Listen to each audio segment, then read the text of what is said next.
ভাই না চুল পাকিয়ে গেছে, রোজা কেন রাখেন না? আপনি মুসলমান না?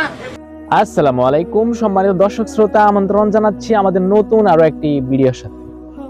চলিতেছে পবিত্র মাহে রমজান মাস, রহমতের 10 দিন শেষ হয়ে মাগফিরাতের 10 দিন আমরা পা রাখলাম। দর্শক শ্রোতা, আমাদের আশপাশে কিছু মানুষ খুব আজব টাইপের হয়, তাই না? আমি একজন মুসলমান, আমি আরেকজনকে দাওয়াত দিতে পারি যে ভাই আপনি নামাজ পড়েন, রোজা রাখেন, হজ করেন, যাকাত দেন, তাই না? তার থেকে বেশি না। হয়তো প্রত্যেকটা মানুষের ব্যক্তিগত অধিকার আছে, বা সে নামাজ পড়বে নাকি পড়বে না, আমার যে দায়িত্ব সেটা আমি দাওয়াত দিতে পারি। কিন্তু এই পবিত্র মাহের রমজান মাসে একজন রিক্সা চালক যদি সে রোজা না রাখে, তাহলে কি তাকে কান ধরিয়ে উঠাতে বসাতে হবে? এমনই একটি ঘটনা নোয়াখালী লক্ষ্মীপুরে ঘটছে।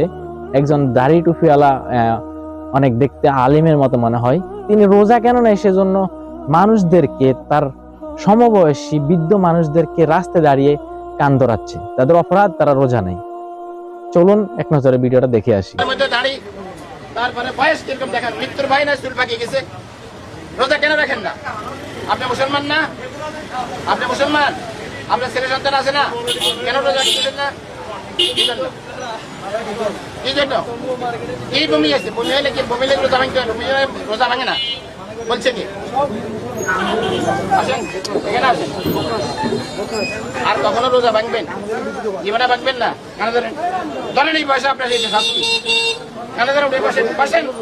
কেন ধরেন? আর কখনো রোজা ভাঙবেন না, বসেন।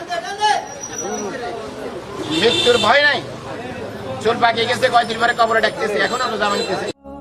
ইসলাম সম্পর্কে হয়তো আমরা অত বেশি না, বা অতটুকু আমরা বিশ্লেষণ করি না ইসলাম নিয়ে। আমরা মুসলমান, আমরা বিশ্বাস করি আমরা 5 ওয়াক্ত নামাজ আমাদের জন্য ফরজ হয়েছে, কিন্তু আসলে এই সমস্ত কাজগুলো ইসলাম সমর্থন করে কিনা সেটা আমি আদৌ জানি না। আপনারা আমাদের কমেন্ট বক্সে লিখে যাবেন অবশ্যই। সবাই ভালো থাকবেন, সুস্থ থাকবেন, দেখা হবে আমাদের নতুন আরো একটি ভিডিওর সাথে। আল্লাহ হাফেজ।